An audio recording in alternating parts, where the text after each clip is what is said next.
Hi everybody, Professor Wills here.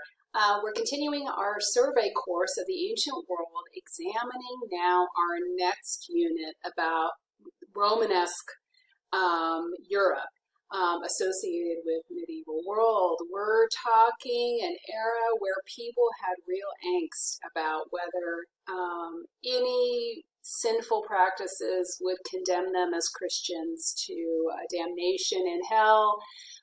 There was such a preoccupation with it that a whole practice happened throughout much of Western Europe where people went on extensive pilgrimages.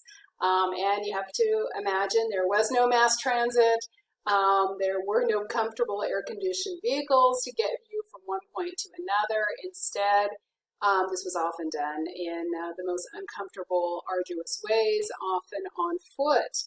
The idea of which is to connect with key pilgrimage churches in which there would be holy relics. And relics are these objects that I'll get into today that have a connection to a saint or some other holy figure. And through venerating these objects, people felt that they could pray for mercy, maybe atone for their sins somehow by, the more pilgrimage churches they visited, the more arduous the journey, the more maybe points in heaven that they would be able to get.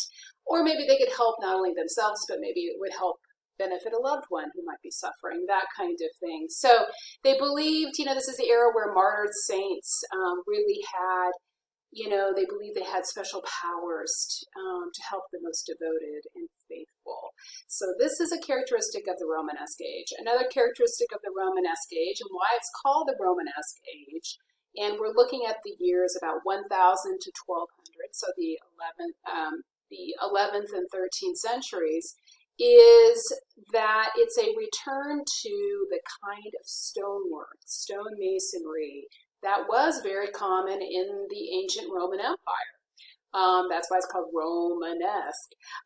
So we're going to see a lot of architecture from this point forward as a flurry of activity happens in regard to church building, because every community starts to realize the economic boom of having all of these pilgrims travel to see your church's relics. And you better have good relics, and you better have a great church, because like any tourist destination to this day, just think Anaheim, California with Disneyland, where there's something people want, money flows in that direction as well. So the whole community benefits from that pilgrimage traffic.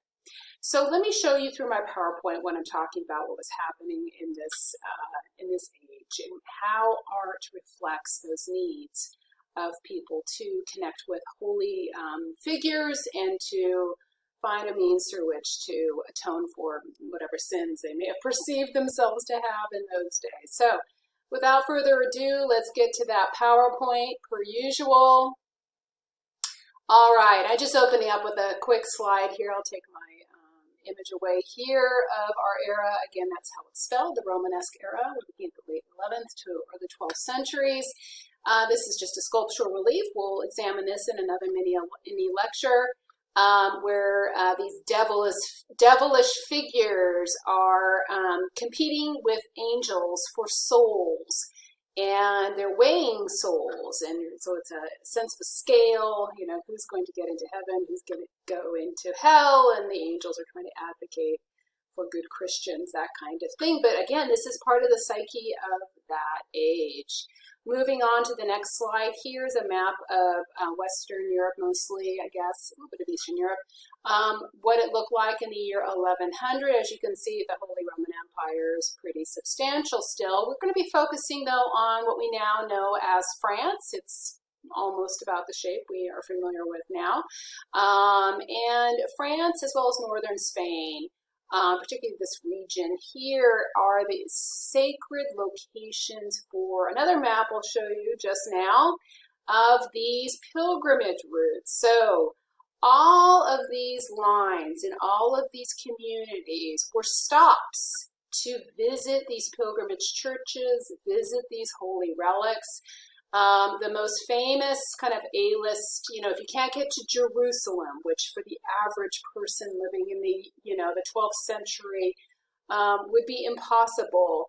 The next kind of popular location and arduous journey, if you're traveling from France all the way to the tip of northwestern Spain, is Santiago de Compostela. And it's there that a very famous saint defeated sort of the Muslim incursion into Spain. As you might know your history, part of Spain was ruled by caliphate.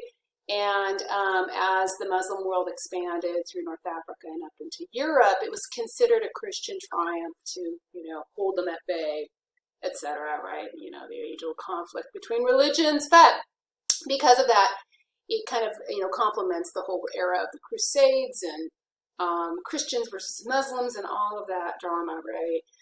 But to travel there from somewhere in France on foot, you can imagine this arduous journey to visit this church where this famous saint was able to thwart that incursion. So it's a way of paying tribute to holy figures, get points for heaven, and believe it or not, people do this to this day as like a summer activity. I had a professor who did this one summer, backpacked it the whole way, that he participated on the whole road or Camino to Santiago de Compostela. As he was a medievalist, he was interested in kind of living the life of somebody in that era. So maybe you can, pursue that yourselves one day. There's a view of the church of Santiago de Compostela. We're not focusing on it. We're popping back to France. And it's here we're going to meet a little saint by the name of Saint Faith. So this is something that's typical of this era. She is a work in sculpture from the late 10th to early 11th century. And she is an example of a statue that they think might have originally been kind of a late Roman period sculpture of a seated emperor. We saw a lot of those in our Roman studies. But it's been converted to a reliquary. And a reliquary is a container for objects holding relics. And I've talked about relics now, being the body parts. I know, I'm talking body parts, guys. Clothing or objects associated with a holy figure, such as a Christian saint. So poor Saint Faith was a little girl who, around the age of 12, was put to death, executed essentially for being one of the early Christians. So that was a very common thing that we saw. And those of you who know your biblical history know, of course, Jesus is the most famous example of that. But yeah, little children too, man. But she's venerated for that reason. And so parts of her skull apparently are inside this reliquary. It's made up mostly of gold, but all kinds of jewels are, added to add more, bling, I guess if you can call that, to this little sculpture and to honor her and venerate her. It's possible pilgrims, maybe on the wealthier side, might have made those donations of jewels as a gift to Saint Faith. This sculpture is, again, over a wooden core with a gold coating. Jewels and silver and other gold gilding are some of the other materials involved in her creation. She's just under 3 feet in height, so not particularly close to life size, but this was such a venerated, her relics were so venerated that at one point a monk stole them to bring them to another pilgrimage church because he knew she was such an attraction, such a draw, such a fan favorite, I guess if you could say, that's what happened with Saint Faith. Now, let's move on to, there's a little close-up of her. I know, she looks a little masculine. I know, it's possibly a repurposed Roman sculpture we're looking at. But let's look at our first pilgrimage church. This is called Saint-Sernin, and you can find it even today in Toulouse, France. Dates from 1070 to 1120. It's our first example of a Romanesque church. The bell tower that you see here was added later, but fundamentally it's very evocative and reminiscent of old St. Peter's from the 4th century in Rome, right? right at the cusp of, the Roman Empire converting to Christianity. And you can see from this bird's eye view that it has this whole shape, just like a crucifix, of course, a very fundamental, important shape, reminding people of the sacrifice of Christ for mankind's sins and redemption, right?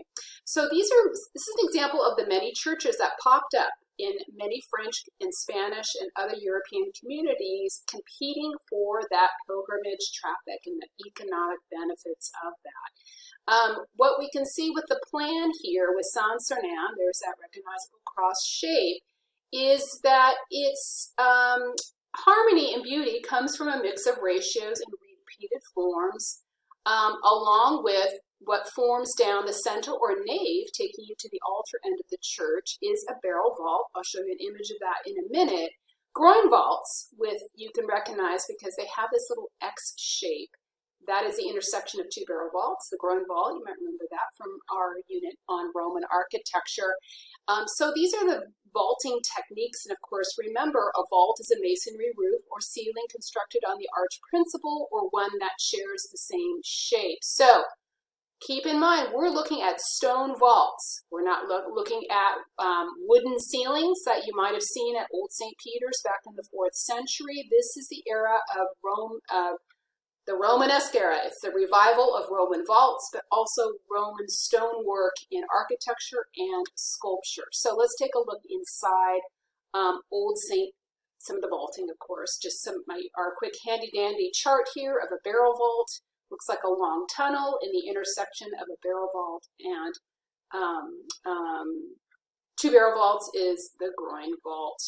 Again, those are Roman inventions now going through a revival after sort of what, this period of medieval chaos where architecture, this elaborate, didn't happen. But now with the pilgrimage movement, it's on, people, and churches are popping up like crazy all over Europe. So the interior of Saint-Sernin reaches a height of about 68 feet inside the nave. But it's here you can see this long tunnel-like vault over the center nave, taking you down to where the altar end of the church is right here. And if you look up, it feels a little bit like you're in the belly of the whale. These look like ribs, don't they?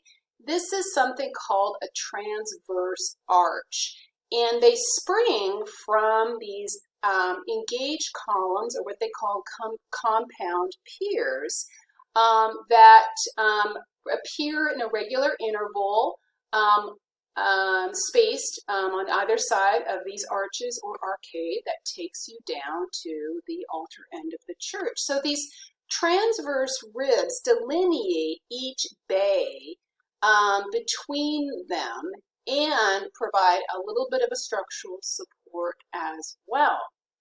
So this is a photo of what they think Old St. Peter's, which we know was torn down during the Renaissance, looked like with its wooden roof. Sure, it's beautiful, but prone to fire. Working in stone, you have something that, and on the arch principle, can achieve a greater height, is more flame resistant, and strong as well. And again, to repeat, each bay is divided by these engaged columns that you see here attached to what would form the aisles. And these are also known as compound piers. And from the compound piers spring these rib-like transverse arches. This is something that you see as an invention of the Romanesque world. And because of that revival of something invented, the barrel arch, it is now being employed in these, and stone masonry now employed in these Romanesque churches. So again, to underscore, because of this rational, orderly scheme, these architectural concepts of ratios and regular appearing architectural ingredients, and good old-fashioned Roman arches and vaults, you have the rebirth of church architecture in the Romanesque age. Thanks for joining me.